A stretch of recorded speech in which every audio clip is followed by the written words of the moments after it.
নবম দশম শ্রেণীর রসায়ন ক্লাসে তোমাদের সবাইকে স্বাগতম। আজকের ক্লাসে আমরা তোমাদের একটি গুরুত্বপূর্ণ অধ্যায় নিয়ে কথা বলবো, যে অধ্যায়টি হলো ষষ্ঠ অধ্যায়। অধ্যায়টির নাম হলো মূলের ধারণা ও রাসায়নিক গণনা। এতটুকু তোমাকে আমি শিওর গ্যারান্টি দিচ্ছি যে রসায়নের এই অধ্যায়টিতে যদি তুমি আমাদের সাথে করো, তুমি সকল ক্লাস মানে যত তোমার ধরো অর্ধবার্ষিক পরীক্ষা, বার্ষিক পরীক্ষা, বোর্ড পরীক্ষা, যতগুলো পরীক্ষা রয়েছে সেখানে একটি থেকে দুইটি প্রশ্ন কমন পাবা। কারণ এই ষষ্ঠ অধ্যায় থেকে কখনোই প্রশ্ন মিস হয় না, কোনো সালেই এখন পর্যন্ত প্রশ্ন মিস হয়নি। তাই ষষ্ঠ অধ্যায়টি খুবই গুরুত্বপূর্ণ তোমাদের জন্য। তো এটা খুবই গুরুত্বপূর্ণ একটি অধ্যায়, আর যেখানে লোগোটা এবার চেঞ্জ করা হয়েছে। তো এখানে তোমরা একটু সেই সম্পর্কিত একটু কথাবার্তা দেখছো। আমরা সেই লাইনটা দাগ দেবো যে লাইনটা আমাদের দাগানো দরকার। এখানে বুঝার মতো কিছু নেই, এখানে জাস্ট নৈবেদিক প্রশ্ন যদি কিছু যদি দাগ দিতে হয়, আমরা যদি খেয়াল করি, এখানে দেখো রসায়ন মূলত দুই ধরনের বিশ্লেষণ পদ্ধতি নিয়ে আলোচনা করা হয়, যা গুণগত বিশ্লেষণ এবং পরিমাণগত বিশ্লেষণ। অর্থাৎ এই অধ্যায়টা হলো অ্যাকচুয়ালি গুণগত বিশ্লেষণ এবং পরিমাণগত বিশ্লেষণ। এটা অ্যাকচুয়ালি পরিমাণগত অর্থাৎ অঙ্ক টাইপের এই অধ্যায়টি হবে। এই অধ্যায়ে অনেক অঙ্কও থাকবে তোমাদের। কোনো পদার্থকে এবং তার বিষয় ধর্মকে শনাক্তকরণ পদ্ধতির নাম হলো গুণগত বিশ্লেষণ। কোনো পদার্থের পরিমাণ নির্ণয়ের পদ্ধতি হলো পরিমাণগত রসায়ন। কোনো ইম্পর্টেন্ট না, এই লাইনগুলো তোমাদেরকে দাগানোর দরকার নেই। যে লাইনগুলো ইম্পর্টেন্ট শুধু সেই লাইনগুলোই দাগাবা, ঠিক আছে? কারণ এই বিগত সালে এখান থেকে কোনো প্রশ্ন আসেনি। পরিমাণগত বিশ্লেষণ পদ্ধতিতে বিভিন্ন হিসাব নিকাশ প্রয়োজন হয়। এসব হিসাব নিকাশকে একত্রে রাসায়নিক গণনা বলা হয়। এটা দাগাবালা। রাসায়নিক গণনার কোনো পদার্থের পরিমাণ অনেক সময়ের মূল এককে প্রকাশ করা হয়। এইটা তুমি দেখাতে পারো যে রাসায়নিক পদার্থর একক কি, রাসায়নিক পদার্থ পরিমাপের একক কি। রাসায়নিক পদার্থের একক পরিমাপের একক হলো মোল। রাসায়নিক পদার্থের পরিমাপের এককটা কি? মোল। এটা মনে রাখবা যে রাসায়নিক পদার্থের একক হলো মোল। আচ্ছা, এখানে আর তেমন কোনো লাইন নেই, শুধু এই একটা লাইন ইম্পর্টেন্ট, রাসায়নিক পদার্থের একক হলো মোল। তো এবার আসবো আমরা প্রথম পার্ট, এবং এই পার্ট সম্পর্কিত আমরা তোমাদের ডিটেল শিখাবো। প্রথম কথা হলো মোল বা মোল কি। তো এখানে দেখো মোল হলো রাসায়নিক পদার্থ পরিমাপের একক। খুবই ইম্পর্টেন্ট একটা লাইন, যে মোল কাকে বলে বা মোল কি বা মোল বলতে কি বোঝো। সেক্ষেত্রে তোমরা লিখবা মোল হলো রাসায়নিক পদার্থ পরিমাপের একক। একটি রাসায়নিক পদার্থ পরিমাপ করলে তোমার কি হয় সেটা হলো মোল। যেমন এখানে 12টি অক্সিজেন সমান 1 ডজন অক্সিজেন, 100টি অক্সিজেন সমান 1 শতক অক্সিজেন, 1000টি অক্সিজেন সমান 1000টি অক্সিজেন। তেমনি 6.023 গুণন 10⁻23টি অক্সিজেন সমান 1 মোল। সহজ বাংলা কথায় এই যে সংখ্যাটা দেখতে পাচ্ছ, এটাকে বলা হয় অ্যাভোগাড্রোর সংখ্যা। এই সংখ্যাটাকে বলা হয় কি? অ্যাভোগাড্রোর সংখ্যা। যে কোনো 1 মোল সমান, ঠিক আছে? তো এই সংখ্যাটাই হয়ে থাকে, মানে 1 মোল অণুর সংখ্যা বা 1 মোল পরমাণুর সংখ্যা হলো 6.023 গুণন 10⁻23, ঠিক আছে? এই লাইনটা তোমরা দাগ দিবা এবং পাশে প্রয়োজনে লিখে রাখবা সংখ্যাটি হলো অ্যাভোগাড্রোর সংখ্যা। এই যেখানে লেখা রয়েছে দেখো, অ্যাভোগাড্রোর সংখ্যা, ঠিক আছে? তো এই লাইনটা তোমাকে অনেক ইম্পর্টেন্টলি জানতে হবে। এই জায়গা থেকে প্রচুর পরিমাণে প্রশ্ন, বিশেষ করে গণিত প্রশ্নগুলো আসে, এবং তুমি যদি এই জিনিসটা ভালো করে জানতে পারো তাহলে গণিতগুলো অ্যান্সার করতে পারবা। যেমন ধরো 1 মোল অণুতে অ্যাভোগাড্রোর সংখ্যক মানে অ্যাভোগাড্রোর সংখ্যা কত? 6.023 গুণন 10⁻23টি পরমাণু থাকে। 1 মোল অণুতে এতটি অণু থাকে, 1 মোল আয়তনে এতটি আয়ন থাকে, ঠিক আছে?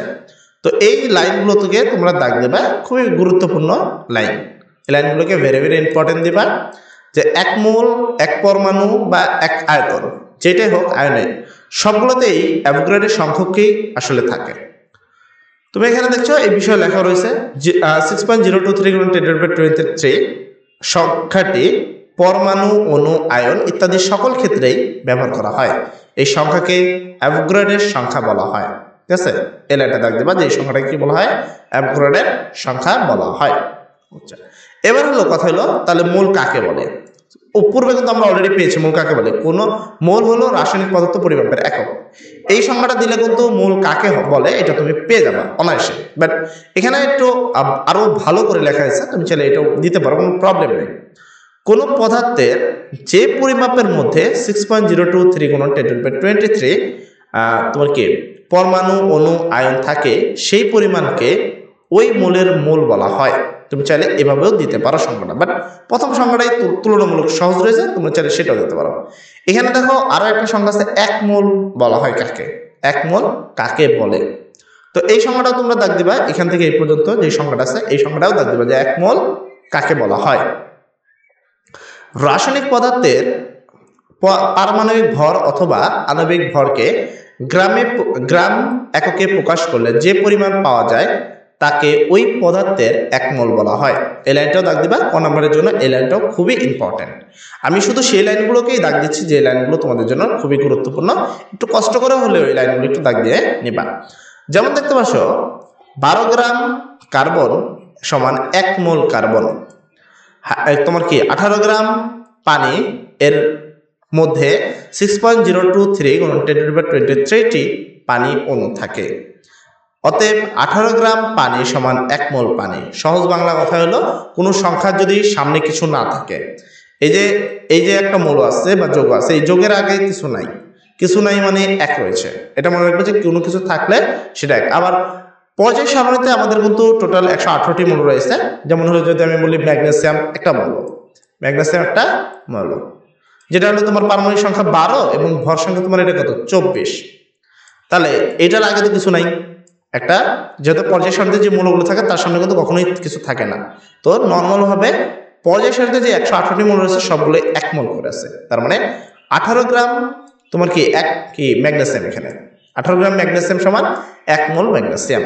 বুঝা গেল কথা আমার? আচ্ছা, তারপর দেখা বলছে অণুর আণবিক ভর বের করার পদ্ধতি। কিভাবে একটা অণুর আণবিক ভর নির্ণয় করা যেতে পারে, একটা অণুর তুমি আণবিক ভর বা পারমাণবিক ভর কিভাবে নির্ণয় করবা, কোন ওয়েতে নির্ণয় করবা, সেই প্রসেসটা এখানে লেখা রয়েছে। বলেছে কোনো অণুতে বিদ্যমান সকল পরমাণুর পারমাণবিক ভর যোগ করলে ওই অণুর আণবিক ভর পাওয়া যায়। তাহলে পারমাণবিক ভর কোথায় পাবা? তবে এখানে কথাটা দেখো, কোনো মৌলের যতগুলো পারমাণবিক ভর আছে সবগুলোকে যদি যোগ করি তাহলে খুব অনায়াসে সেই মৌলের কি পারবো, আণবিক ভর নির্ণয় করতে পারবো। এবার আণবিক ভর নির্ণয় করার জন্য পারমাণবিক ভর তোমাকে মুখস্থ করতে হবে, যেটা তোমাদের পর্যায় সারণী মানে 4র্থ অধ্যায়ে রয়েছে এবং আমরা সেটা পড়িয়েছি। মিনিমাম কোনগুলো গুরুত্বপূর্ণ সেগুলো বলে দিচ্ছি, আবার একবার বলেছি। মিনিমাম 1 থেকে 20 পর্যন্ত পড়বা, group 1, group 2, group 11, group 17, group 18, এই কটা জিনিস যদি পড়ে মুখস্থ রাখতে পারো তাহলে 100% শিওর থাকো তোমার রসায়নে তো কোনো জায়গায় আটকাবা না তোমরা। এবার আসি, যেমন ধরো ক্লোরিন Cl2 আছে, Cl2। তো দেখো ক্লোরিন পরমাণু 2টি আছে, কয়টা ক্লোরিন আছে? 2টা। এই জন্য এরকম ভাবে লিখবো Cl2 বা ক্লোরিন এর আণবিক ভর সমান 2 গুণন ক্লোরিন, কারণ এখানে কয়টা আছে? নিচে 2 আছে। নিচে কোনো কিছু থাকলে সেই জিনিসটা এখানে কি আকারে আসে? গুণ আকারে আসে। এটা মনে রাখবো যে নিচে কোনো কিছু থাকলে সেটা কি আকারে আসে? গুণ আকারে আসে। তাহলে 2 আছে, 2। ক্লোরিনের পারমাণবিক ভর হলো 35.5, তাহলে 2 গুণন 35.5 সমান 71 গ্রাম, অর্থাৎ ক্লোরিনের আণবিক ভর হলো 71 গ্রাম। ঠিক আছে? এখানে তুমি দেখতে পারো সোডিয়াম ক্লোরাইড, তুমি যদি দেখো সোডিয়াম একটা আছে, ক্লোরিন একটা। অণুতে সোডিয়াম পরমাণু আছে একটি এবং ক্লোরিন পরমাণু আছে একটা, এটা তো একটা, এটা তো একটা। তো আমি কি করব, এই সোডিয়ামের যে আণবিক পারমাণবিক ভর এবং ক্লোরিনের যে পারমাণবিক ভর যোগ করলে কিন্তু সোডিয়াম ক্লোরাইডের পারমাণবিক ভরটা পেয়ে যাব, মানে খুব অনায়াসে এটা পেয়ে যাব। আচ্ছা, আমরা একটু নিচে তোমাকে আবার দেখাবো। তো এখানে দেখো, অতএব সোডিয়াম ক্লোরাইড এর পারমাণবিক ভর সমান কি? সোডিয়ামের পারমাণবিক ভর প্লাস ক্লোরিনের পারমাণবিক ভর। সোডিয়ামের পারমাণবিক ভর হলো 23 প্লাস চিহ্ন আছে প্লাস, ক্লোরিনের পারমাণবিক ভর হলো 35.5, দুটোকে যোগ করলে হলো 58.5। অতএব 1 মোল সোডিয়াম ক্লোরাইড বা খাবার লবণ যেটা, তার পারমাণবিক ভর হলো 58.5 গ্রাম সোডিয়াম ক্লোরাইড। বুঝা গেল? তো এরকম ভাবে আসলে এই হিসাবগুলো করা হয়। আর পরবর্তীতে তুমি যদি দেখো এখানে নিচে তোমাদের জন্য আরো একটা হিসাব রয়েছে, আমি আরেকটা হিসাব এখানে দেখাবো। যেমন হলো এখানে তুত রয়েছে, কপার সালফেট 5 মোল পানি, এটা হলো তুতের সংকেত। তুতে কপার আছে একটি, কপার আছে একটি, সালফার আছে একটি, সালফার আছে একটি, অক্সিজেন আছে 4টি, অক্সিজেন আছে 9টি, এখানে 4টি আর এখানে 5টি, তাহলে হলো অক্সিজেন আছে 9টি। হাইড্রোজেন আছে, হাইড্রোজেন কয়টা আছে? এখানে আছে 5 গুণ 10টি। হাইড্রোজেন কয়টা? এখানে 2টি আর এখানে 5টি, 5 গুণ 10টি হাইড্রোজেন আছে। তো এবার কি করতে হবে?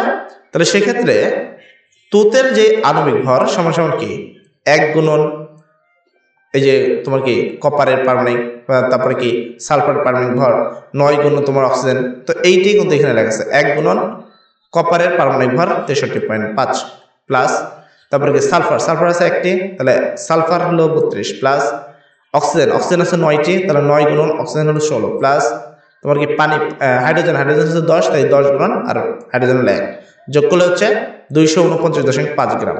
অতএব 1 মোল তুতের হলো ভর হলো 249.5 গ্রাম। ঠিক আছে, তো এইভাবে আসলে প্রত্যেকটা হিসাব এদের করা হয়। তো আমরা নেক্সট ক্লাসে আরো গণিত দেখবো, প্রয়োজনে কিছু নোট থেকে দেখবো। ঠিক আছে, আজকের জন্য এতটুকু রাখবো ইনশাল্লাহ। সব ভালো থাকো, সবার জন্য দোয়া করি। আসসালামু আলাইকুম।